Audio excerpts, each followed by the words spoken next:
Hello student, कैसे हैं आप लोग। मैं प्रियंका आप सभी का पीकेजीएस एकेडमी में स्वागत करती हूं। जैसा कि आप जानते हैं कि हमारा जो एक क्लास है संपूर्ण एनसीईआरटी को कवर किया जा रहा है, जो आपके आगामी एग्जाम के लिए जो है बहुत ही इम्पोर्टेंट होने वाला है। ठीक है, तो आज जो है हम लोग तीसरे क्लास में पहुंच चुके हैं। इससे पहले जो है 2 क्लासेस हो चुकी हैं और उन 2 क्लासेस में जो है 6 क्लास के हिस्ट्री का जो है आपका पहला चैप्टर हुआ है और उसी चैप्टर से रिलेटेड जो है हम लोगों ने 25 क्वेश्चन जो है उस पर सॉल्व किया था।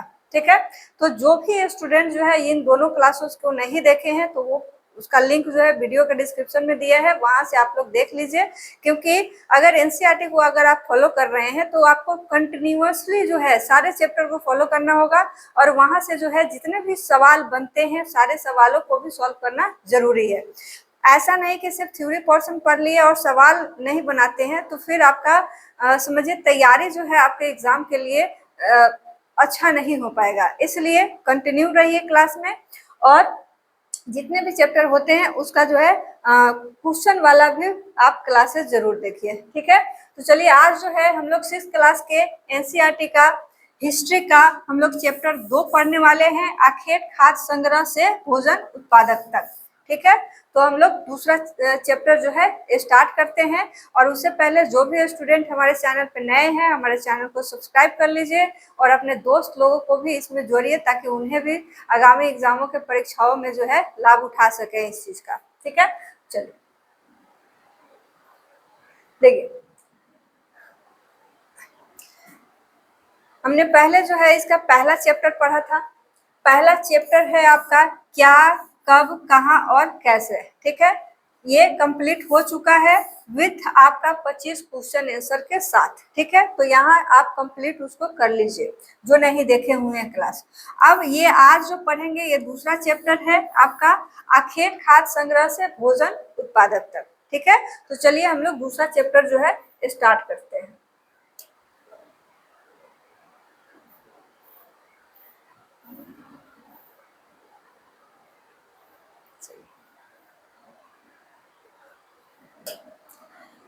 देखिए, ये है तुषार।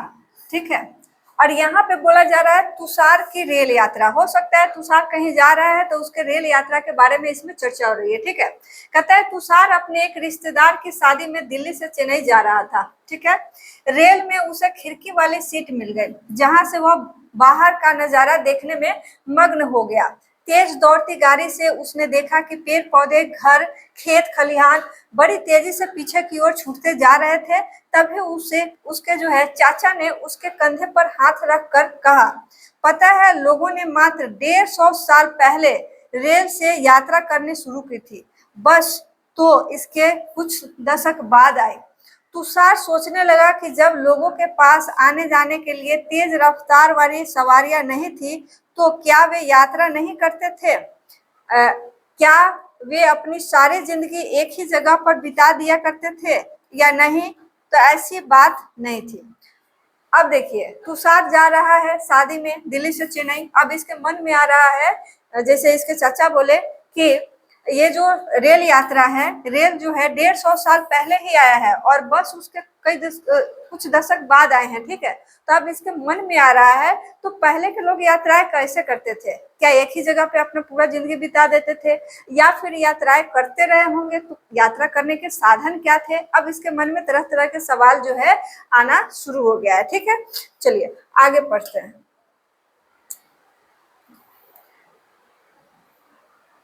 दिख रहा है अच्छे से? चलिए, आरंभिक मानव। अब जो है यहाँ से हम लोग आरंभिक मानव के बारे में जानेंगे कि शुरुआती जो हमारे पूर्वज लोग थे, आरंभिक पूर्वज जो थे वे कैसे थे। तो आरंभिक मानव आखिर वे इधर उधर क्यों घूमते थे? ठीक है, इसके बारे में अब हम लोग इस स्लाइड में पढ़ेंगे। कहते हैं हम उन लोगों के बारे में जानते हैं जो इस उपमहाद्वीप में 20 लाख, अब देखिए यहाँ पे 20 लाख साल पहले रहा करते थे। हम लोग किस लोगों के बारे में जानने का आप कोशिश कर रहे हैं? वैसे लोगों के बारे में जानने का कोशिश कर रहे हैं जो आज से 20 लाख वर्ष पहले रहा करते थे। वैसे मानव के बारे में आप जानने की कोशिश कर रहे हैं कि वह क्या थे। ठीक है, कहता है आज हम उन्हें अखेटक खाद्य संग्राहक के नाम से जो है जानते हैं। अब देखिए यहाँ से सवाल आपके एग्जामों में आए हुए हैं, ठीक है। कहता है 20 लाख वर्ष पहले जो रहा करते थे, आज हम उन्हें क्या कहते हैं, तो आखेटक और खाद्य संग्राहक के नाम से जानते हैं। भोजन का इंतजाम करने की विधि के आधार पर उन्हें इस नाम से जो है पुकारा जाता था। ये जो भोजन इकट्ठा करते थे, आखेटक का मतलब होता है, एक होता है आखेट करना, ठीक है। तो आखेट जो होता है, आखेट का मतलब होता है शिकार, ठीक है, शिकार, और शिकार करने वाले को क्या बोला जाता है, आखेटक बोला जाता है, ठीक है। तो वही है, शिकार थे, शिकारी थे, शिकार करते थे, ठीक है, तो उससे आखेटक बने और खाद्य संग्राहक भी बने। कहता है भोजन का इंतजाम करने की विधि के आधार पर उन्हें इस नाम से पुकारा जाता है। आमतौर पर खाने के लिए वे जंगली जानवरों का शिकार करते थे। किसका शिकार करते थे, तो जंगली जानवरों का शिकार करते थे। मछलियां और चिड़िया पकड़ते थे। फल मूल दाने पौधे पत्तियां अंडे इकट्ठा जो है किया करते थे, ठीक है। कहता है आखेटक खाद्य संग्राहक समुदाय के लोग एक जगह से दूसरी जगह घूमते रहते थे। ऐसा करने के कई कारण थे। अब इनके कारणों के को जो है ध्यान में रखना है, क्योंकि यहाँ से भी सवाल पूछे गए हैं, ठीक है। चलिए नेक्स्ट स्लाइड पे आते हैं। चलिए, आखेटक खाद्य संग्राहक समुदाय के लोग जो है एक जगह से दूसरी जगह घूमते रहते थे। ऐसा करने के क्या कारण थे? अब इसके जो कारण है ये ध्यान में रखिएगा, क्योंकि यहाँ से सवाल सब बहुत पूछे जाते हैं। कहता है पहला कारण, अब यहीं से आप जो है अपने बुक में अंडरलाइन करना शुरू कर देंगे। पहला कारण क्या हो सकता है, तो कहता है यह कि अगर वे एक ही जगह पर ज्यादा दिनों तक मतलब रहते तो आसपास के पौधे फलों जानवरों को खाकर समाप्त कर देते हैं। अब जैसे एक ही जगह पे रख दिया जाए, ठीक है, अब एक ही जगह पे जितने भी कंद मूल फल होंगे तो हो सकता है एक टाइम के बाद खत्म हो जाएगा, तो फिर दूसरे जगह जाने को विवश हो जाएंगे। तो वही है कि अगर एक जगह पे ज्यादा दिनों तक अगर रह गए तो आसपास के पौधे फलों जानवरों को खाकर जो है समाप्त कर देते थे। इसलिए और भोजन की तलाश में इन्हें दूसरी जगहों पर जो है जाना पड़ता था, ठीक है। तो ऐसे जो सवाल बनते हैं, ये जो लाइन है आपका स्टेटमेंट बेस्ड सवाल इससे बनते हैं, ठीक है, तो ध्यान में रखिएगा। दूसरा कारण क्या है, तो कहता है यह कि जानवर अपने शिकार के लिए या फिर हिरन और मवेशी अपना चारा ढूंढने के लिए जो है एक जगह से दूसरी जगह जो है जाया करते थे। इसलिए इन जानवरों का शिकार करने वाले लोग भी इसके पीछे जाया करते होंगे, कि अगर शिकार कर रहे हैं और शिकार करने के दौरान हिरन भागती है तो शिकारी भी उसके पीछे भागता है, तो हो सकता है उसके पीछे भागने के भी दरमियान ये अपने जगह को परिवर्तित कर लेते होंगे, ठीक है। तो जानवर अपने शिकार के लिए या फिर हिरन और मवेशी या चारा ढूंढने के लिए भी एक जगह से दूसरे जगह जो है लोग जाया करते थे, ठीक है। चलिए दूसरा कारण हो गया। तीसरा कारण क्या है, तीसरा आपका कारण है कि पेड़ों और पौधों में फल फूल अलग अलग मौसम में आते हैं, क्योंकि उस समय के लोग क्या थे, शिकारी थे और कंदमूल फल पे ही डिपेंडेंट थे। तो सीधी सी बात है, हर साल भर तो आपको एक ही जैसा आपको फल नहीं मिलने वाला, क्योंकि मौसम पे डिपेंड होता है फल। हर मौसम में अलग अलग टाइप के फल मिलते हैं। तो वही है कि ये पेड़ों और पौधों में फल फूल अलग अलग मौसम में आते हैं, इसलिए लोग उनकी तलाश में उपयुक्त मौसम के अनुसार अन्य इलाकों में जो है घूमते होंगे, कि एक जगह इस मौसम में अगर खत्म हो गया वहाँ के कंदमूल फल, तो दूसरी जगह जो है उस मौसम में अब जा करके देखते थे, ठीक है। और इंडिया में क्या है कि एक ही टाइम में जो होता है कईयों जगहों पर आपके मौसम में भी चेंजेस होते हैं, या कंदमूल फल में भी। जैसे हो सकता है कि आपका बिहार में सेब नहीं होता है, कश्मीर में सेब होता है, हिमाचल में सेब होता है, ठीक है। तो इसलिए जगह भी परिवर्तित करते थे मौसम के अकॉर्डिंगली। और चौथा कारण क्या है, तो कहता है कि पानी के बिना किसी भी प्राणी या पेड़ पौधे का जीवित रहना क्या है, संभव नहीं होता है। अब सीधी सी बात है, पानी के बिना तो जैसे बोला जाता है जल ही जीवन है, तो पानी के बिना तो कोई भी प्राणी जिंदा नहीं रहेगा, चाहे कोई भी जीव हो, इंसान हो, कोई जीव हो या फिर पेड़ पौधे ही क्यों ना हो। पानी जो है झीलों, झरनों और नदियों में ही मिलता है, जबकि कई नदियां और झीलों का पानी कभी नहीं सूखता और कुछ झीलों और नदियों की पानी बारिश के बाद ही मिल पाता है। इसलिए ऐसी झीलों और नदियों के किनारे बसे लोगों को सूखे मौसम में पानी की तलाश में इधर-उधर जाना पड़ता है।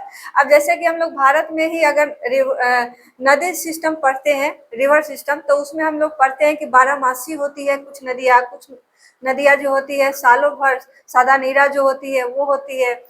तो कुछ नदियाँ ऐसे है कि आपका कुछ समय में सूख जाती है गर्मी के दिनों में, और उसमें जब बारिश आती है, मतलब ठंड के दिनों में सूख जाती है, जब बारिश होती है तो फिर पानी उसमें आ जाता है और बारिश खत्म तो फिर धीरे धीरे नदियाँ सूखने लगती है। ठीक है, तो वही है, कुछ नदियाँ बारहमासी होती है और कुछ नदियाँ जो है सालों भर, उसमें जो है सालों भर पानी न रह के कुछ समय के लिए ही पानी रहता है। तो उस मौसम में जो है इन्हें विवश होकर के अपना जगह जो है बदलना पड़ता है। चलिए, तो इनके 4 कारण हो गए। ठीक है, ये चारों कारण जो है ध्यान में रखिएगा कि क्यों ये जो है अपना स्थान जो है परिवर्तित करते थे। चलिए,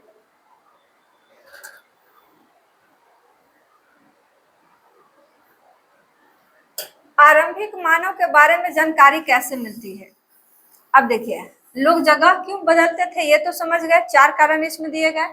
अब इसमें है कि आरंभिक मानव के बारे में जानकारी कैसे मिलती है, कि ये जानकारी हमें सोर्सेस कहाँ से मिली? तो कहता है पुरातत्वविदों को कुछ ऐसी वस्तुएं मिली है जिनका निर्माण और उपयोग आखेटक खाद्य संग्राहक जो है किया करते थे। अब वो चीजें क्या है? कहता है यह संभव है कि लोगों ने अपने काम के लिए पत्थरों, लकड़ियों और हड्डियों के औजार बनाए हों। ठीक है, इसमें से पत्थरों के औजार आज भी क्या है? बचे हुए हैं। तो ये सभी चीजें जो है आपके एग्जाम के लिए इम्पोर्टेंट है, ध्यान रखिएगा कि पुरातत्वविद जो है अगर हमारे इतिहास के बारे में कुछ जानकारी अगर इकट्ठा करते हैं तो इन सभी चीजों को वो जो है ऑब्जर्व करते हैं, अपने रिसर्च में जो है उसे शामिल करते हैं। ठीक है, तो क्या ये इसमें काम आता है? तो पत्थरों, लकड़ियों, हड्डियों के औजार बनाए गए हों, और इसमें पत्थरों के औजार आज भी जो है।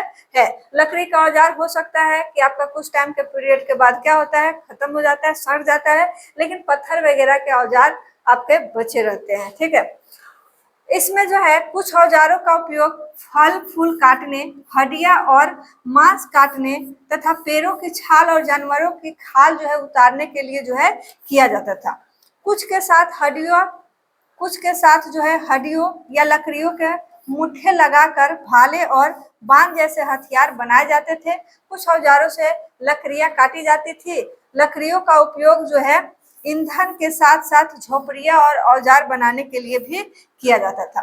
तो यहाँ से हम लोग ये समझ रहे हैं कि जो प्रारंभिक मानव थे वो जो है अपना जगह क्यों बदलते थे, और उनकी जानकारी हमें किस चीजों से मिलती है? तो पत्थरों और लकड़ियों, हड्डियों के औजार बनाए गए होंगे, और उसके पत्थरों और औजार आज भी बचे हुए हैं। तो इन सभी चीजों से भी पुरातत्वविदों को जो है आरंभिक मानव के बारे में जानकारी मिलती है।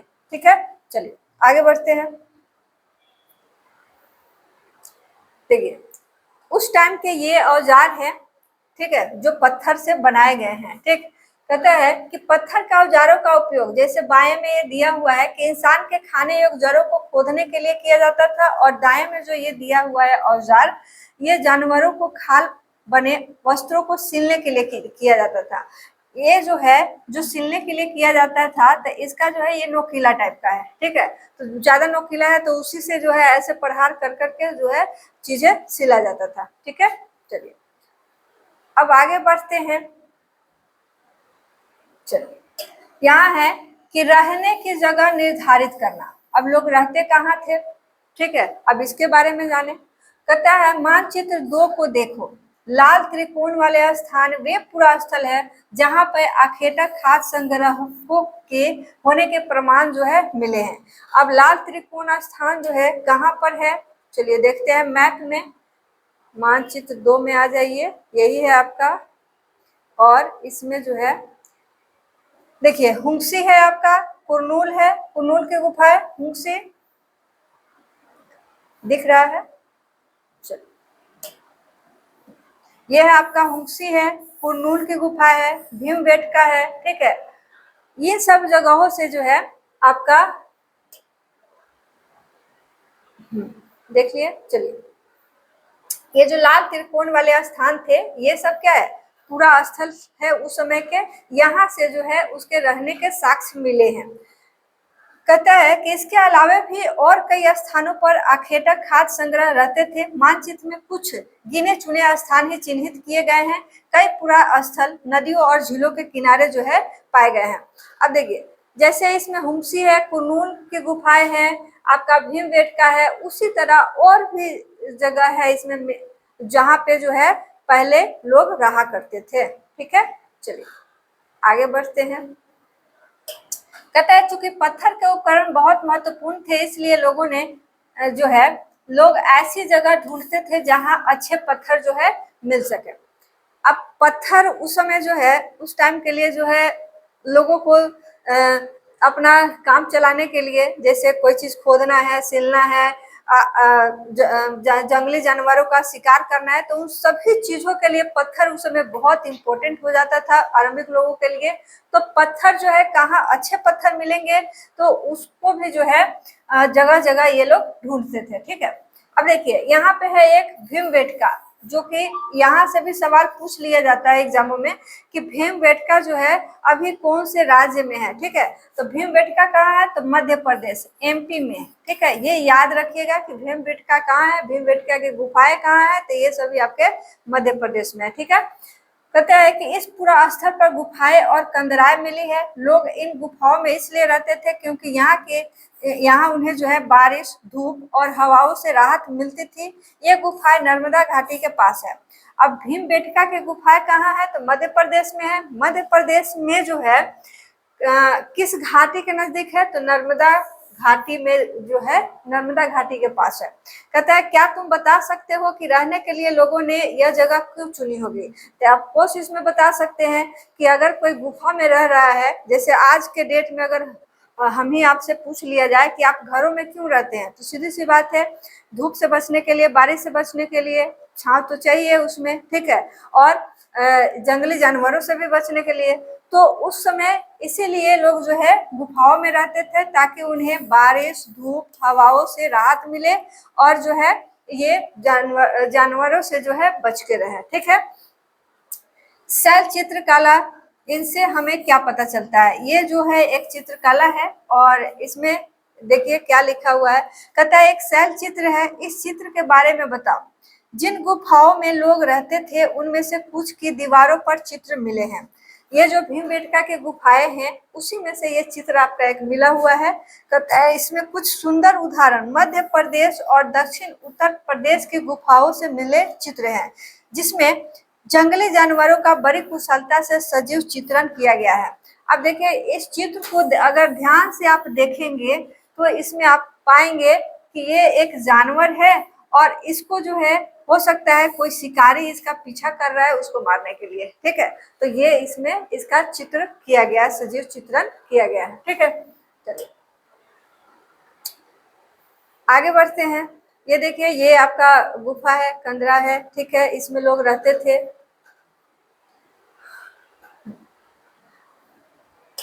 अब एक यहाँ पे एक शब्द आ गया आपका पूरा स्थल। ठीक है, अब पूरा स्थल क्या है उसके बारे में। पूरा स्थल जो है उस स्थान को कहते हैं जहाँ औजार, बर्तन, इमारतों जैसी वस्तुओं के अवशेष जो है मिलते हैं, उसी को क्या बोलते हैं हम लोग, पूरा स्थल बोलते हैं। देखिए ये जो होता है एनसीईआरटी के बुक में आपको बहुत जगहों पे ज्यादातर पेजेस में आपको ऐसे शब्द मिलेंगे जिसका मीनिंग आपको दिया रहेगा। ठीक है, तो वो सारे के सारे आपको ध्यान में रखने हैं। इवन एनसीईआरटी के बुक में जितने भी पिक्चर दिए गए हैं उनसे भी सवाल पूछ लिए जाते हैं। ठीक है, तो कहने का मतलब है कि एनसीईआरटी के बुक में कुछ भी छोड़ने लायक नहीं है। चलिए, कहता है ऐसी वस्तुओं का निर्माण लोगों ने अपने काम के लिए किया था और बाद में जो है उन्हें वहीं छोड़ गए। ये जमीन के ऊपर, अंदर, कभी कभी समुद्र और नदी के तल में भी पाए जाते हैं। इन पुरास्थलों के बारे में आपको अगले अध्यायों में जो है बताया जाएगा। ठीक है, तो फिलहाल आप ये समझिए कि पूरा स्थल जो होता है किसको बोलते हैं, तो उस स्थान को कहते हैं जहाँ औजार, बर्तन और इमारतों जैसी वस्तुओं के जो है अवशेष मिले हैं। ठीक है, चलिए आगे बढ़ते हैं।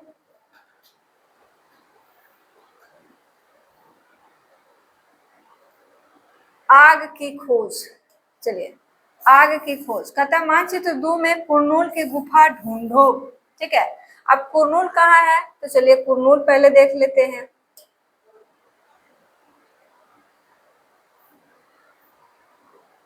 ये रहा आपका कुरनूल। ठीक है, यहाँ पे चलिए कुरनूल देख लिए। अब फिर आते हैं यहाँ,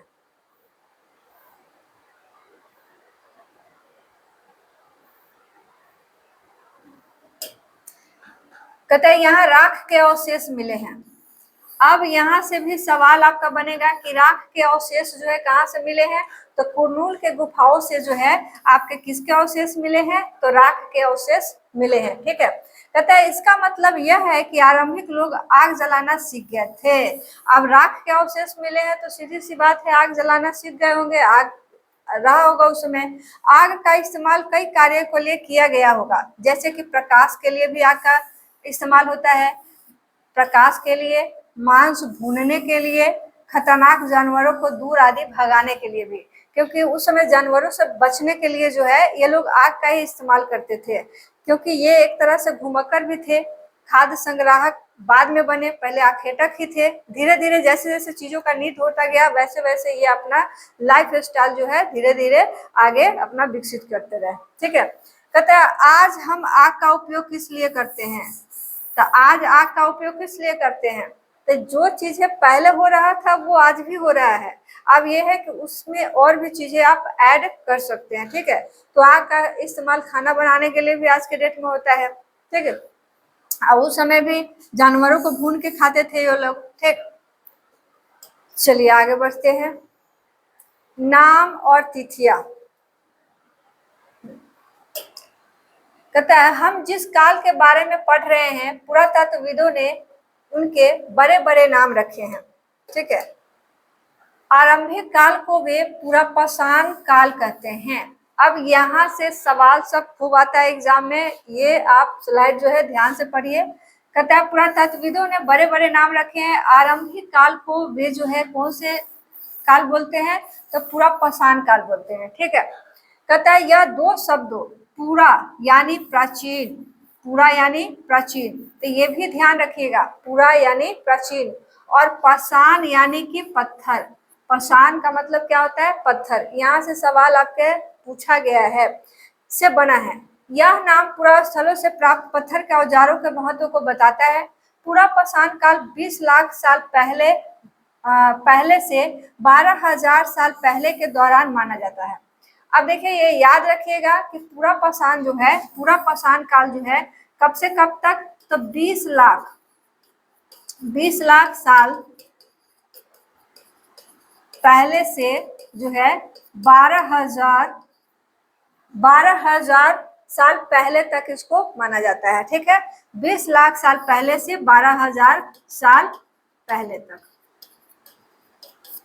तो ये भी याद रखिएगा। इसमें हर एक लाइन आपके लिए इम्पोर्टेंट है, मतलब ये जो स्लाइड है आपके लिए VVI है। ठीक है, तो सबसे पहले आरंभिक काल को जो है वो लोग पुरापाषाण काल बोलते थे, और पूरा का मतलब होता है प्राचीन, पाषाण का मतलब होता है पत्थर, और यह नाम जो है पूरा स्थलों से प्राप्त पत्थरों के औजारों के महत्व को बताता है।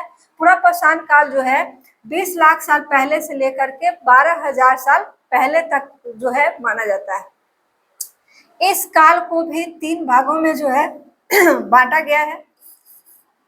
कौन कौन काल में बांटा गया है, तो पहला आरंभिक, दूसरा मध्य, और तीसरा आपका जो है उत्तर पुरापाषाण काल। देखिए इसमें जो है आपका पुरापाषाण काल को भी 3 भागों में बांटा गया, आरंभिक, मध्य और उत्तर पुरापाषाण काल। ठीक है, मानव इतिहास की लगभग 99% कहानी इसी के काल के दौरान जो है घटित हुई, इसलिए ये ज्यादा इम्पोर्टेंट है। मानव इतिहास का जो भी आपका चीजें घटी है कहानी, वो आपका 99% इसमें बताया गया है कि यही से घटित हुई है। इस काल में जो है हमें पर्यावरणीय बदलाव मिलते हैं, उसे मेसोलिथ। अब देखिए यहाँ से भी इम्पोर्टेंट हो गया, कहता है जिस काल में हमें पर्यावरणीय बदलाव मिलते हैं उसे कौन सा, उसे जो है मेसोलिथ यानी मध्य पाषाण युग कहते हैं। ठीक है, मतलब अचानक से जो है 12,000 साल पहले क्या हुआ था कि पर्यावरण में एकाएक जो है बदलाव आया था, गर्मी बढ़ी थी, ठीक है। उस सभी चीजों के बारे में भी हम लोग आगे के अध्याय में पढ़ेंगे। और घास फूस उगना शुरू हो गया था पर्यावरणीय बदलाव के वजह से, ठीक है। तो इसका समय लगभग 12,000 साल पहले से लेकर 10,000 साल पहले तक माना गया। इस काल के पाषाण औजार आमतौर पर बहुत छोटे होते थे, ठीक है। किस काल के? मध्य पाषाण युग के या मेसोलिथ, ये दोनों याद रखिएगा। मध्य पाषाण या मेसोलिथ युग के जो है औजार जो है क्या होते थे? तो बहुत छोटे होते थे। इन्हें क्या कहा जाता था? माइक्रोलिथ यानी लघु पाषाण कहा जाता था। मतलब छोटे थे इसलिए माइक्रोलिथ या लघु पाषाण कहा जाता था। प्रायः इन औजारों में हड्डियां या लकड़ियों के मुट्ठे जो है लगे हाशिया और आरी जैसे औजार मिलते थे। साथ साथ पुरापाषाण युग वाले औजार भी जो है इस दौरान बनाए जाते रहे। अगले युग की शुरुआत लगभग 10,000 साल पहले से होती है। इसे नवपाषाण युग जो है कहा जाता है। नवपाषाण का क्या मतलब होता है? अब यहाँ से सवाल जो है पूछा गया है। नव मतलब क्या होता है? नया होता है। तो हमने कुछ पत्थरों के नाम दिए हैं। अगले अध्यायों में तुम्हें ऐसे अनेक नाम मिलेंगे। अक्सर हम पुराने स्थानों के लिए उन नामों का प्रयोग करते हैं जो आज प्रचलित है, क्योंकि हमें ज्ञात नहीं कि उस काल में इनके जो है क्या नाम रहे होंगे। चलिए आगे बढ़ते हैं।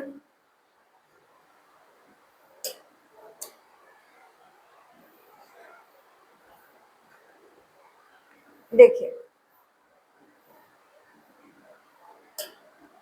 आगे आपका बदलती जलवायु। कब आपका जलवायु बदला है? तो 12,000 साल पहले। कहता है लगभग 12,000 साल पहले दुनिया की जलवायु में बड़े बदलाव आए और गर्मी बढ़ने लगी, ठीक है। टेम्परेचर बढ़ने लगा। ये अचानक से कुदरती एक चीज घटना घटी।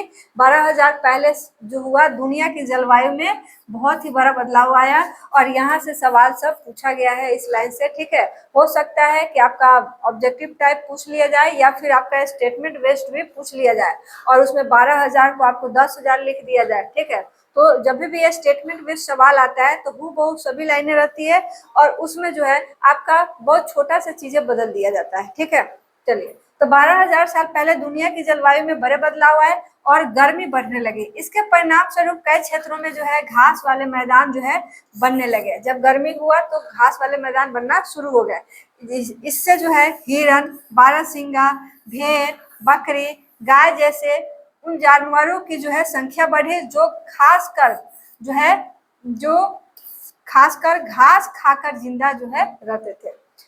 जो घास खा के जिंदा रहते थे उन जानवरों की संख्या बढ़ जाएगी। क्यों? क्योंकि आपका जलवायु परिवर्तन होता है और उसमें जो है टेम्परेचर बढ़ता है तो आपका घास वगैरह उगना शुरू हो जाता है, ठीक है। अब जब घास उगने लगेगा तो जो जानवर घास खाकर जिंदा है तो उनकी संख्या में भी वृद्धि होने लगेंगे, कम जानवर जो है मरेंगे, ठीक है।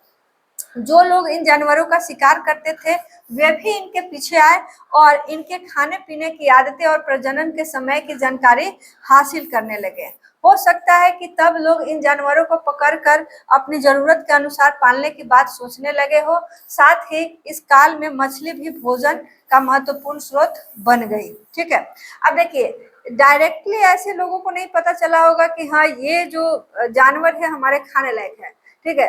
पहले उसके लिए किसी भी चीज को खाने के लिए भूख होता है, भूख लगा होगा, कोई चीज खा के देखा होगा, अच्छा लगा होगा, फिर खाया होगा।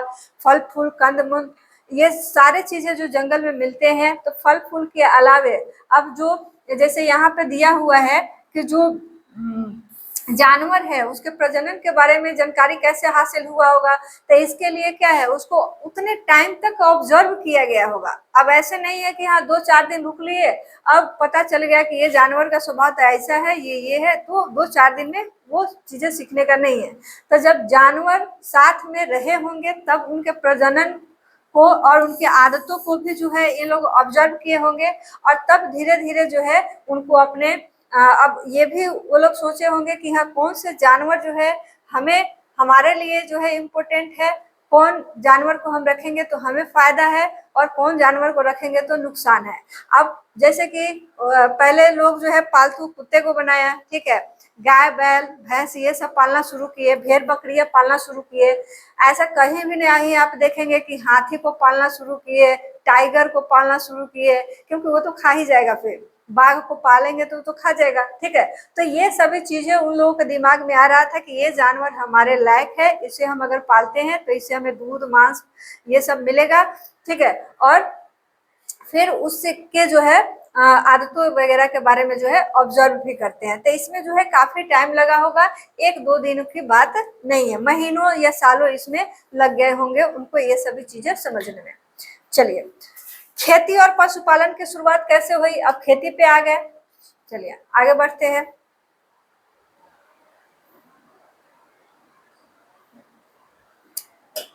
खेती और पशुपालन की शुरुआत कैसे हुई, तो इसी दौरान उपमहाद्वीप के विभिन्न इलाकों में जो है गेहूं, जौ और धान जैसे जो है अनाज प्राकृतिक रूप से उगने लगे। जैसा कि आप जानते हैं, पहला अध्याय में इसमें हमने पढ़ा था कि किर्थौर और सुलेमान पहाड़ियों के पास जो है आपका गेहूं और जौ के प्रारंभिक साक्ष्य मिले हैं, वहां पे खेती के साक्ष्य मिले हैं, ठीक है। शायद महिलाओं, पुरुषों और बच्चों ने इन अनाजों को भोजन के लिए जो है बटोरना शुरू कर दिया होगा।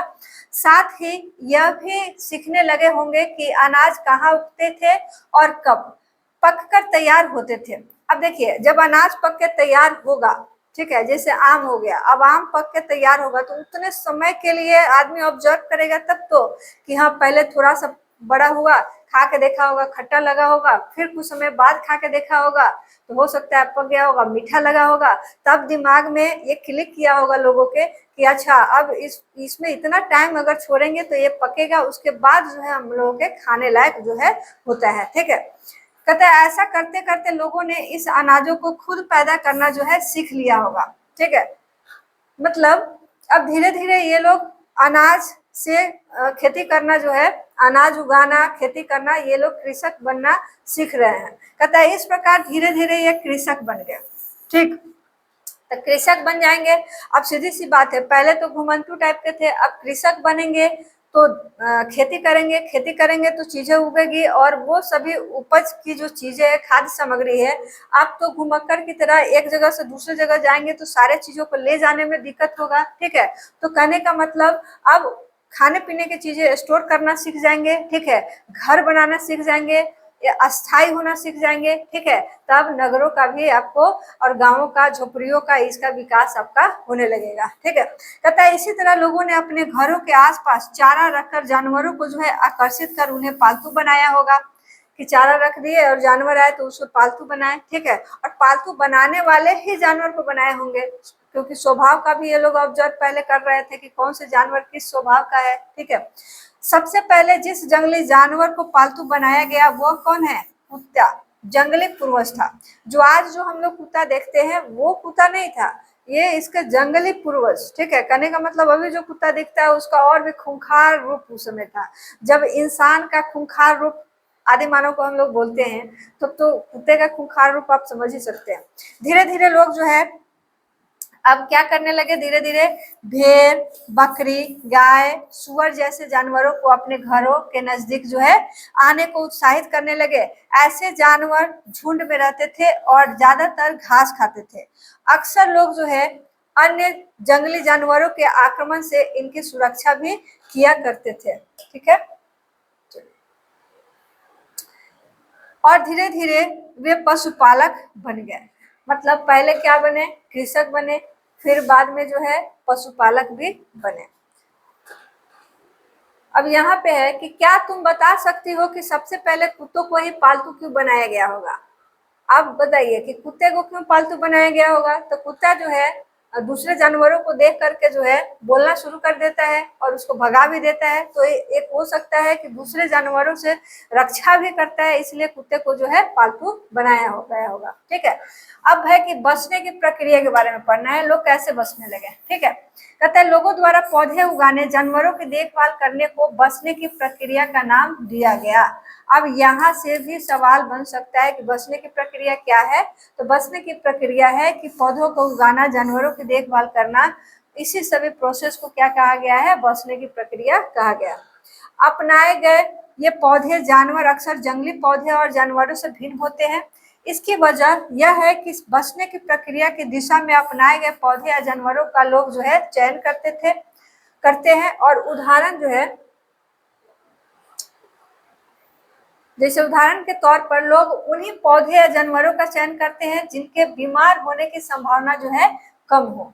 अब ऐसा जानवर नहीं पाले कि हाँ वो बीमार ही रहे एनी टाइम, तो आदमी उसी में लगा रहेगा, इसलिए ऐसे जानवरों को सिलेक्ट करते थे जो बीमार कम हो। ठीक है, कहते हैं लोग उन्हीं पौधों को चुनते थे जिनसे बड़े दाने वाले अनाज पैदा हो, साथ ही जिनकी मजबूत डंठल अनाज के पक्के दाने के भार को जो है संभाल सके।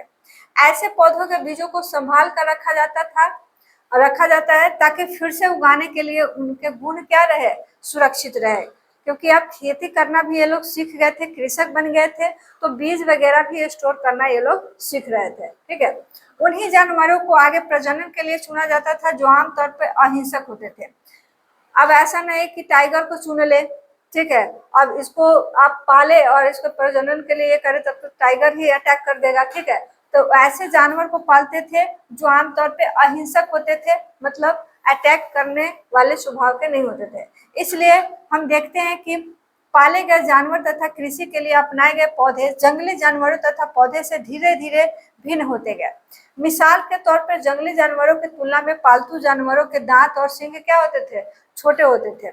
अब इसमें दो दांत आपका दिया गया है, ये आपका जंगली का है और ये आपके पालतू जानवर का है। ठीक है, चलिए यहाँ पे बताया गया भी है कि इन दांतों को देखो, इसमें से कौन सी जंगली सुअर का है और कौन सा जो है पालतू सुअर का है। तो ये आपका बड़ा सा दांत जो है ये आपका नुकीला टाइप का, ये आपका जंगली सुअर का है और ये आपका जो है ये पालतू सुअर का है। ठीक, चलिए बसने की प्रक्रिया पूरी दुनिया में धीरे धीरे चलती रही। यह करीब 12,000 साल पहले शुरू हुई। वास्तव में आज हम जो भोजन करते हैं वो इसी बसने की प्रक्रिया की वजह से है। कृषि के लिए अपनाई गई सबसे प्राचीन फसलों में क्या है, तो इसमें गेहूं और जौ आते हैं। यहाँ से सवाल अक्सर पूछे जाते हैं, कौन है प्राचीनतम फसलें जो कि खेती के लिए अपनाई गई, तो इसमें जो है गेहूं और जौ आते हैं। उसी तरह सबसे पहले पालतू बनाए गए जानवर कौन आता है, तो कुत्ता। इसके बाद जो है भेड़ बकरी आता है। ठीक है, चलिए अब हम लोग पढ़ेंगे एक नवीन जीवन शैली। अब तो यहाँ पे जो है कृषक भी बन गए, पशुपालक भी बन गए। ठीक, अब खेती करने लगे तो इनका जीवन शैली, ठीक है, तो अब नए जीवन शैली की ओर पढ़ेंगे। ठीक, तो नया जीवन शैली इसका क्या है वो देखते हैं। कहता है तुम किसी पौधे के बीज को बो कर देखो, तुम पाओगे कि इसे विकसित होने में कुछ वक्त लगता है। इसमें कुछ दिन, महीने या फिर साल लग सकता है। इसलिए जब लोग पौधे उगाने लगे तो उनकी देखभाल के लिए उन्हें एक जगह पर लंबे समय तक रहना पड़ा था। बीज बोने से लेकर फसलों के पकने तक पौधे की सिंचाई करने, खरपतवार हटाने, जानवरों और चिड़ियों से उनकी सुरक्षा करने जैसे बहुत से काम शामिल थे। कटाई के बाद अनाज का उपयोग बहुत संभाल कर करना पड़ता था। ठीक है, तो ये जो है उसके बाद जो है अनाज को भोजन और बीज दोनों ही रूपों में जो है बचा कर रखना आवश्यक था। इसलिए लोगों को इसके भंडारण की बात जो है सोचनी पड़ी। ठीक है, अब देखिए ये बीज है, कहता है बीज के रूप में, खाद के रूप में, उपहार के रूप में और भंडारण के रूप में। अनाज का उपयोग जो है उस समय किस किस चीजों में किया जाता था, तो बीज के रूप में, खाद के रूप में, उपहार के रूप में और भंडारण के रूप में। क्योंकि उस समय जो है खाद्य चीजें, खाद्य सामग्री बहुत इंपॉर्टेंट था। क्योंकि उस समय ऐसा नहीं है कि लोगों को बीटेक करना है, एमएड करना है, ठीक है, डॉक्टर बनना है, इंजीनियर बनना है, टीचर बनना है, दरोगा बनना है, ऐसा कुछ और नहीं था उस समय। बस यही था कि भाई खाना है, खाना ढूंढना है, खाना है, फिर खाना ढूंढना है, यही काम था। ठीक है, तो अनाज के जो होता था बहुत इम्पोर्टेंट था उस समय। और किसी से अगर मिलने भी जाते थे लोग तो क्या लेके जाते थे, अनाज को, बीज को लेकर के जाते थे उपहार के तौर पे। ठीक है, कि हाँ चावल लेके गए, गेहूं लेके गए, तो आदमी खुश हो जाता था। ठीक है, आज के डेट में उपहार के रूप में क्या क्या है, अगर आज के डेट में उपहार के रूप में अगर मान लिया आप डेट पे गए हैं तो गेहूं के बीज लेके जाएंगे तो पता चलेगा क्या से क्या हो जाए। ठीक है, तो उस समय जो है अनाज का बहुत ही इम्पोर्टेंस था। अगर आप अनाज लेके बीज के रूप में, खाद के रूप में, उपहार के रूप में, भंडारण के रूप में ये लोग यूज करते थे। ठीक है, चलिए आगे बढ़ते हैं। बहुत से जो है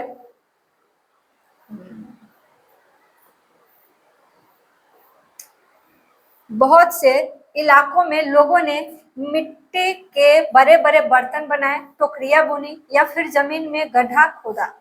अब जैसे पहले तो ये लोग खाद्य संग्राहक नहीं थे, तो जितना मिला उतना खाए, बाकी बात खत्म। लेकिन जब इनके पास अब अनाज उगने लगा, तो अनाज को रखने के लिए इनको जो है अब दिमाग में सूझा कि नहीं, अब तो इसको रखने के लिए, स्टोर करने के लिए कुछ पात्र चाहिए। ठीक है, तो पात्र चाहिए। अब ये दिमाग में क्लिक किया तो ये बर्तन बनाए, बड़े बड़े बर्तन बनाए, टोकरियां बुनी और फिर जमीन में गड्ढा भी खोदा। ठीक, गड्ढा खोद के भी उसमें रख रहे हैं और ये जो टोकरियां वगैरह बुन रहे हैं, ठीक, और बड़े बर्तन भी बना रहे हैं। तो उस समय जो बर्तन वगैरह होते थे वो मिट्टी वगैरह के होते थे। आज के भी डेट में अगर गाँव में अगर जाएंगे आप, तो दरवाजे पे आपका जो है बड़ा बड़ा जो है डेयरी टाइप का रहता है, बांस का बना हुआ, और उसमें भी अनाज रखा है, ठीक, जिसको हम लोग कोठी बोलते हैं। कहता है यहाँ पे, क्या तुम्हें लगता है कि शिकारी या भोजन संग्रह करने वाले बर्तन बनाते और उनका उपयोग करते होंगे? अपने जवाब का कारण बताओ। ठीक है, चलिए। जानवर चलते फिरते खाद्य भंडार, अब इसके बारे में हम लोग पढ़ते हैं। ठीक है, कि जानवर जो थे चलते फिरते खाद्य भंडार थे। ठीक है, कहता है जानवर बच्चे देते हैं जिससे उनकी खाद्य संख्या, उनकी जो है संख्या बढ़ती है। अगर जानवरों की देखभाल की जाए तो उनकी संख्या तो बढ़ती ही है, साथ ही उनमें दूध भी प्राप्त हो सकता है, और जो भोजन का एक अच्छा स्रोत है। यही नहीं, जानवरों से हमें मांस भी मिलता है। दूसरे शब्दों में पशुपालन भोजन के जो है भंडारण का, पशुपालन भोजन के भंडारण का क्या है, एक तरीका है। जैसे अगर कोई खेती के साथ साथ अगर पशुपालन भी करता है, ठीक है, तो पशुपालन से भी उनको चीजें क्या क्या मिलेंगी, तो दूध मिलेगा, मांस मिलेगा। ठीक है, इसके अलावे और भी चीजें, जानवरों के खाल होते हैं, बहुत सारे चीजें, मल्टीपल उसका यूज होता है। ठीक है, तो यही है कि दूसरे शब्द में बोल सकते हैं कि पशुपालन भोजन के भंडारण का एक तरीका है।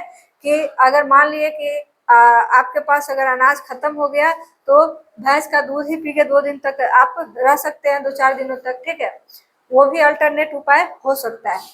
कहता है भोजन के अतिरिक्त जानवरों से क्या क्या मिल सकता है? आज जानवरों का उपयोग किसके लिए किया जाता है? तो आज तो जानवरों का यूज अब अलग, जितना पहले होता था उतना तो हो ही रहा है, उसके अलावे भी अब नेक्स्ट लेवल पे उसका यूज होने लगा है। ठीक है, उसके खाल के बहुत सारे चीजें बनाए जाते हैं, बैग बनता है, बेल्ट बनता है, जूता बनता है, बहुत सारी चीजें आपका जो है उसका बनने लगे हैं। कहते हैं आओ आरंभिक कृषकों और पशुपालकों के बारे में पता करें। ठीक है, चलिए। कहते हैं मानचित्र 2 पृष्ठ संख्या 13 देखो, क्या तुम्हें कई नीले वर्ग दिख रहे हैं? पता है इनमें प्रत्येक बिंदु उस जगह को दर्शाता है जहां पुरातत्वविदों को शुरुआती कृषकों और पशुपालकों के होने के साक्ष्य जो है मिले हैं। तो हम लोग आते हैं मैप पे और इसमें नीले कलर से जो है वो सभी को ढूंढते हैं। आप देखिए यहाँ पे बुर्जहोम है, आपका मेहरगढ़ है, महागड्ढा है, कोल्डिहवा है, चिरांद है, दाओजली हेडिंग है। ठीक है, फिर हलूड़ है, पयमपल्ली है। ठीक, ये सभी वो जगह है जो जहां से हमको जो है इसके साक्ष्य जो है मिले हैं। ठीक है,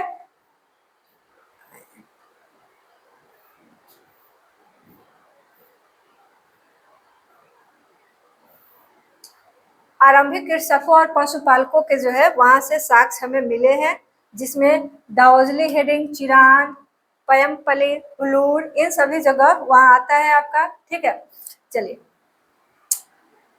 कहता है कि इनमें से प्रत्येक बिंदु उस जगह को दर्शाता है जहां पुरातत्वविदों को है शुरुआती कृषकों और पशुपालकों के होने के साक्ष्य जो है मिले हैं।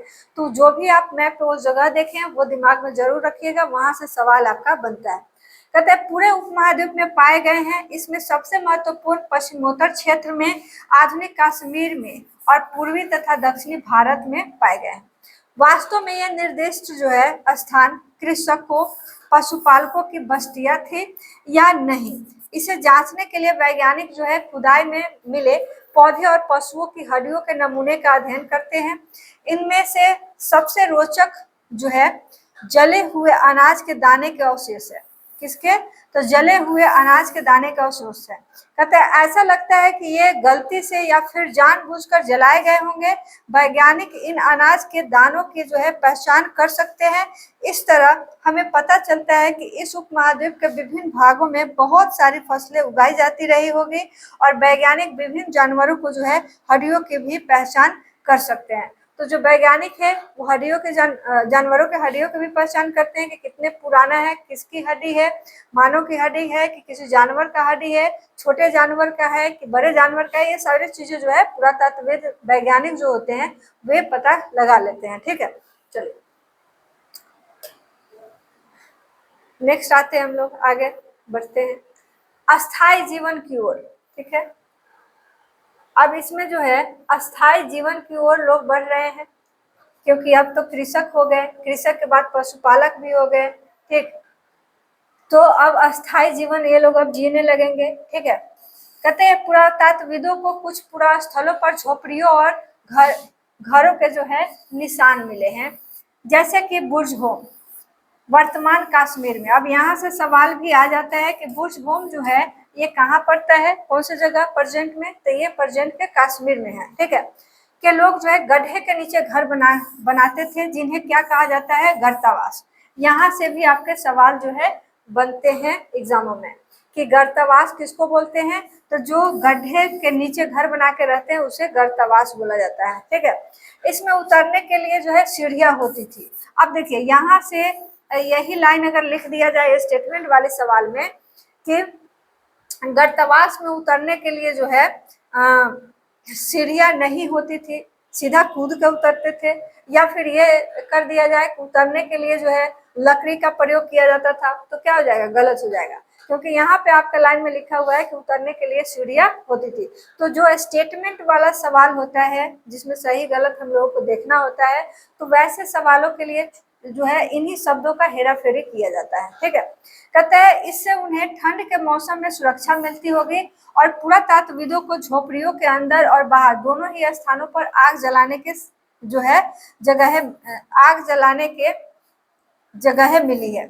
इसका मतलब है कि लोग जो है घर के अंदर और घर के बाहर जो आग जलाते हैं, तो हो सकता है कि ठंड से बचने के लिए भी आग जलाते हो, और ये भी हो सकता है कि घर के बाहर जो आग जल रहा है तो वो जानवरों से सुरक्षा के लिए भी हो, क्योंकि आग का यूज जो है उस समय में जानवरों को भगाने के लिए भी होता था। कहते हैं ऐसा लगता है कि लोग मौसम के अनुसार घर के अंदर और बाहर खाना भी पकाते होंगे, तो ये भी ऐसा हो सकता है। ठीक है, नेक्स्ट हम लोग आगे बढ़ते हैं। एक गर्तावास का चित्र बनाओ। चलिए, कहते हैं बहुत सारी जगहों से पत्थर के औजार भी मिले हैं। इनसे कई ऐसे हैं जो पूरा पाषाण युगीन उपकरणों से भिन्न है। ठीक है, जो पूरा पाषाण युग के जो पत्थर थे, उपकरण थे, औजार थे, उनसे अभी क्या है? बहुत अलग है। इसलिए इन्हें क्या कहा गया? नवपाषाण युग का माना गया। ठीक है, क्योंकि पूरा पाषाण युग में जो पत्थर थे, औजार थे, उनसे ये अलग था, इसलिए इसे नवपाषाण युग का माना गया। ठीक है, कहता है इनमें वे औजार भी है जिनकी धार को और अधिक जो है पैना करने के लिए उस पर पॉलिश चढ़ाई जाती थी। ठीक है, और ओखली और मूसल का प्रयोग अनाज तथा वनस्पतियों से प्राप्त अन्य चीजों को पीसने के लिए जो है किया जाता था। यहाँ से सवाल सब बनता है। ठीक है, कि पुराने समय में जो है प्राचीन काल में चीजों को पीसने के लिए किसका यूज किया जाता था? तो ओखली और मूसल का यूज किया जाता था। आज के भी डेट में जो है आपको ओखली और मूसल का जो है यूज होता है घरों में। ठीक है, चलिए, कहते हैं आज हजारों साल बाद भी ओखली और मूसल का प्रयोग जो है अनाज पीसने के लिए किया जाता है। उसी तरह प्राचीन प्रस्तर युगीन औजारों का निर्माण और प्रयोग लगातार होता रहा, और कुछ औजार जो है हड्डियों से भी बनाए जाते थे। अब यहीं से सवाल पूछ लिया जाएगा, ये जो लिखा हुआ है, एक सेकेंड, अब देखिए सवाल कैसे घुमा देता है। कुछ औजार हड्डियों से भी बनाए जाते थे। अब ये स्टेटमेंट है इसमें। अब यहाँ कुछ हटा के लिख देगा सभी औजार हड्डियों से बनाए जाते थे। ठीक है, अब क्या हो जाएगा? वो गलत हो जाएगा। और हम लोग जब एग्जाम में बैठते हैं तो क्या होता है, पढ़ते पढ़ते लगता है तो लाइन पूरा सही लिखा हुआ है, लेकिन ये सही नहीं होता है, गलत हो जाता है, क्योंकि कुछ औजार हड्डियों के हैं, सभी औजार हड्डियों के नहीं है, क्योंकि उसमें आपका जो है पत्थर का भी औजार हुआ करता था, लकड़ी का भी औजार हुआ करता था। ठीक है, तो ये जो औजार अभी आप देख रहे हैं ये सब क्या है, नवपाषाण युग के आपके उपकरण हैं। ठीक है, चलिए आगे बढ़ते हैं। नवपाषाण युग के पुरास्थलों से कई प्रकार के मिट्टी के बर्तन मिले हैं। अब यहीं से पूछ लिया जाएगा सवाल कि नवपाषाण युग में जो है पुरास्थलों से मिट्टी के बर्तन मिले हैं, तो यहाँ पे मिट्टी के बर्तन ना दे करके जो है यहाँ कुछ और चीज का बर्तन दे दिया जाएगा, स्टील का, कांच का बर्तन मिले हैं, तो क्या हो जाएगा, स्टेटमेंट गलत हो जाएगा। ठीक है, इसलिए ये सब चीजों को ध्यान रखना बहुत जरूरी है। कहते हैं कभी कभी इस पर अलंकरण भी किया जाता था। ठीक है, बर्तनों का उपयोग चीजों को रखने के लिए किया जाता था। धीरे धीरे लोग बर्तनों का प्रयोग खाना बनाने के लिए भी करने लगे। चावल, गेहूं, दलहन और जैसे अनाज अब आहार का महत्वपूर्ण हिस्सा जो है बन गए थे। इसके साथ साथ अब लोग कपड़े भी बुनने लगे थे। इसके लिए कपास जैसे आवश्यक पौधे उगाए जा सकते थे। ठीक है, तो किस पौधे का इसमें चर्चा है, कपास का चर्चा है, तो ये भी ध्यान में रखिएगा। ठीक है, कहते हैं क्या ये परिवर्तन हर जगह एक साथ ही आ गए होंगे, तो कोई जरूरी नहीं है कि सारा पर सभी जगह एक ही साथ आए, आगे पीछे उसमें हो सकता है। कहते हैं ऐसी बात नहीं है। एक तरफ जहाँ कई जगहों पर स्त्री पुरुष शिकार और भोजन संग्रह करने का काम करते रहे थे, वही जो है लोगों ने हजारों सालों के दरमियान धीरे धीरे खेती और पशुपालन को अपना लिया। बहुत जगह लोग जो है मौसम के मुताबिक बदल बदल कर अपनी आजीविका चलाया करते थे। ठीक है, तो सभी जगह स्थितियां एक जैसी नहीं थी, धीरे धीरे सभी चीजें आगे बढ़ी। कहता है ये जो मिट्टी का बर्तन है देख लीजिए, कहता है क्या तुम कल्पना कर सकती हो कि इस पात्र में क्या रखा होगा।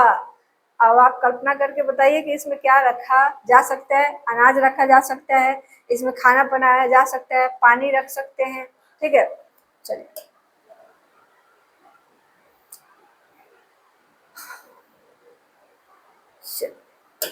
सूक्ष्म निरीक्षण, मेहरगढ़ में जीवन मृत्यु। अब मेहरगढ़ के बारे में हमें इसमें पढ़ना है। देखिए ये आपके एग्जाम के लिए भी बहुत इंपॉर्टेंट है, इसलिए जो एग्जाम के लिए इंपॉर्टेंट है इसमें जितने भी चीजें उसको बार बार पढ़ते रहिएगा, ऑटोमेटिक याद हो जाएगा। कहता है मेहरगढ़ ढूंढो, यह ईरान जाने वाले सबसे महत्वपूर्ण रास्ते बोलन दर्रे के पास जो है एक हरा भरा समतल स्थान है, जो कि आपका जो है अगर इंडिया का मैप देखा जाए तो इसमें नॉर्थ वेस्ट इधर आपका पड़ता है। ठीक है, मेहरगढ़ जो कि प्रेजेंट में जो है मेहरगढ़ आपका पाकिस्तान में है। ठीक है, चलिए तो मेहरगढ़ जो है संभवतः वह स्थान है जहाँ स्त्री पुरुषों ने इस इलाके में सबसे पहले जौ और गेहूं उगाना, भेड़ बकरी पालना जो है सीखा होगा। ठीक है, वहां पे सीखा। यहाँ विभिन्न प्रकार के जानवरों की हड्डियां मिली, इनमें हिरण तथा सुअर जैसे जंगली जानवर तथा भेड़ और बकरियों की हड्डियां भी है। मेहरगढ़ में इसके अलावा चौकोर आयताकार घरों के अवशेष भी मिले हैं। ये जो आप देख सकते हैं चौकोर आयताकार घरों के अवशेष है। कहता है प्रत्येक घर में 4 या उससे ज्यादा कमरे हैं, जिनमें कुछ संभवतः भंडारण के काम जो है आते होंगे। ठीक है, ये 4 कमरों वाला जो है घर है। मृत्यु के बाद सामान्यतः मृतक के सगे संबंधी उसके प्रति सम्मान जताते हैं। लोगों की आस्था है कि मृत्यु के बाद भी जीवन होता है, इसलिए कब्रों में मृतकों के साथ कुछ सामान भी जो है रखे जाते थे। ये जो घर है इसमें मेहरगढ़ का चित्र है। ये मेहरगढ़ घर शायद ऐसे दिखते हो, तुम जिस घर में रहते हो उसके साथ इस घर की क्या समानता है। आगे बढ़ते हैं। तो मेहरगढ़ में जो है ऐसी कई कब्रें मिली है। एक कब्र में एक मृतक के साथ एक बकरी को जो है दफनाया गया था। अब देखिए ये जो है एक मेहरगढ़ में एक कब्र मिला है। यहाँ पर जो है इस कब्र में मृतक के साथ क्या दफनाया गया है, तो एक बकरी को दफनाया गया है। तो ये भी याद रखिएगा कि मेहरगढ़ में एक कब्र के साथ जो है एक बकरी को दफनाया गया।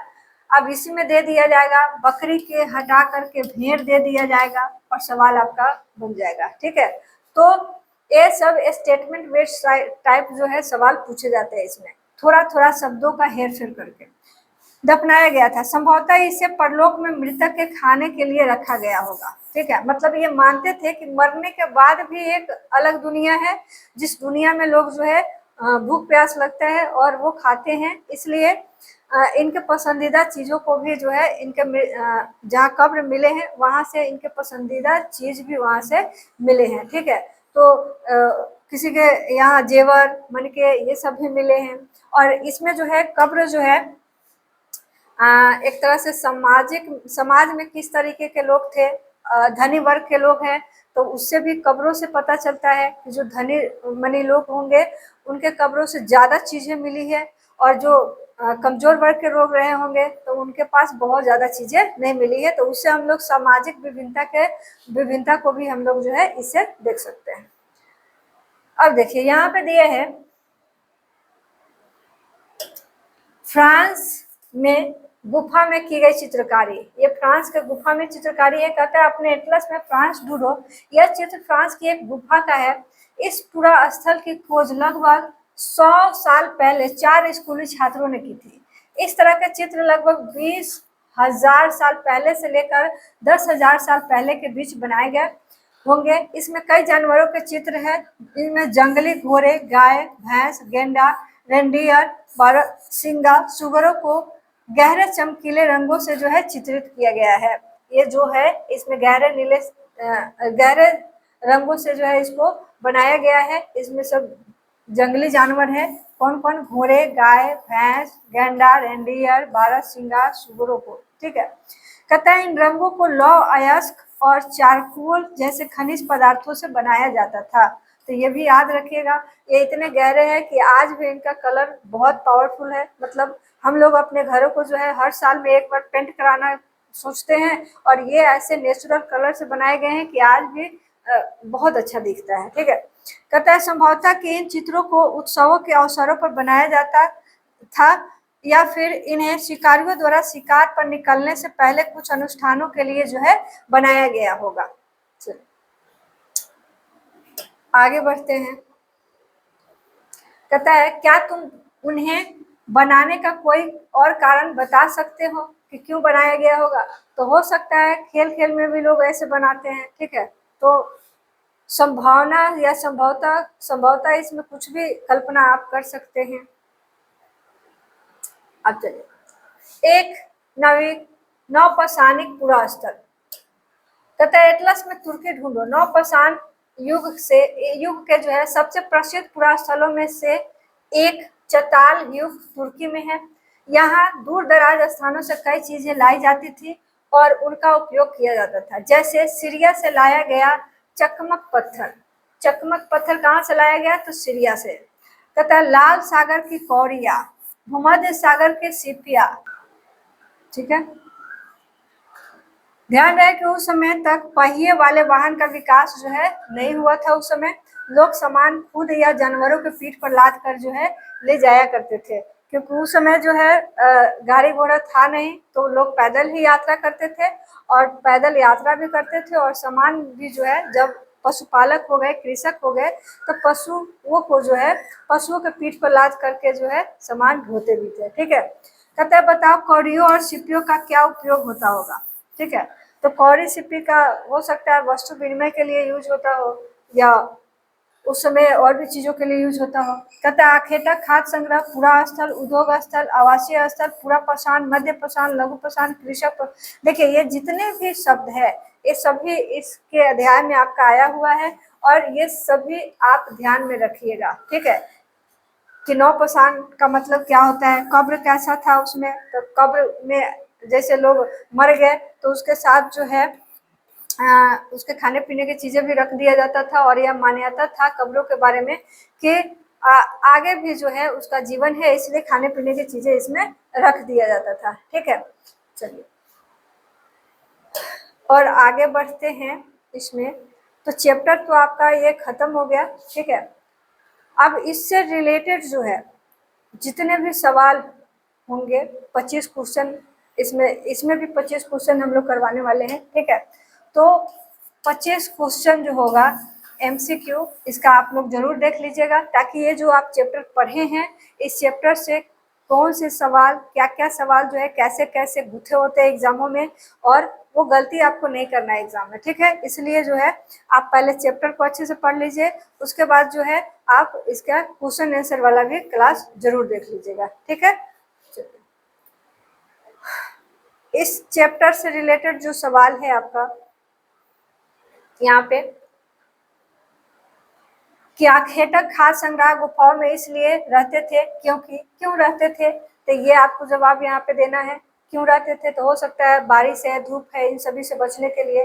घास वाले मैदानों का विकास कितने साल पहले हुआ, तो आपको पता ही है 12,000 साल पहले जो है अचानक से टेम्परेचर बदला और उस समय जो है घास वाले मैदान उगना शुरू हो गए, और घास वाले मैदान उगना शुरू हो गए तो सीधी सी बात है कि जो जानवर थे उनको खाने के लिए घास मिल गया, तो अब जानवरों की संख्या में भी वृद्धि होने लगा, ठीक है। तो ये आपका 12,000 साल पहले हो जाएगा, ठीक है। और गुफाओं में क्यों रहते थे, तो बारिश से बचने के लिए, बारिश हो जाएगा, फिर आपका धूप हो जाएगा, और जंगली जानवरों से भी बचने के लिए, जंगली जानवर से बचने के लिए, इन सभी चीज़ों से हो सकता है, ठीक है। तो इसमें तो यही है, हम लोग इसके लिए जो अलग से जो MCQ लेके आएंगे उसको देखना नहीं भूलिएगा, वो जो होगा आपके एग्जाम के लिए बहुत ही खास होगा, ठीक है। तो चलिए आज ये रहने देते हैं, और जो स्टूडेंट जो है इससे पहले के 2 क्लासेस नहीं देखे हैं वो जा करके देख लीजिए, उसका लिंक जो है इस वीडियो के डिस्क्रिप्शन में आपका दिया गया है, ठीक है। तो मिलते हैं फिर अगले क्लास में अगले चैप्टर के साथ।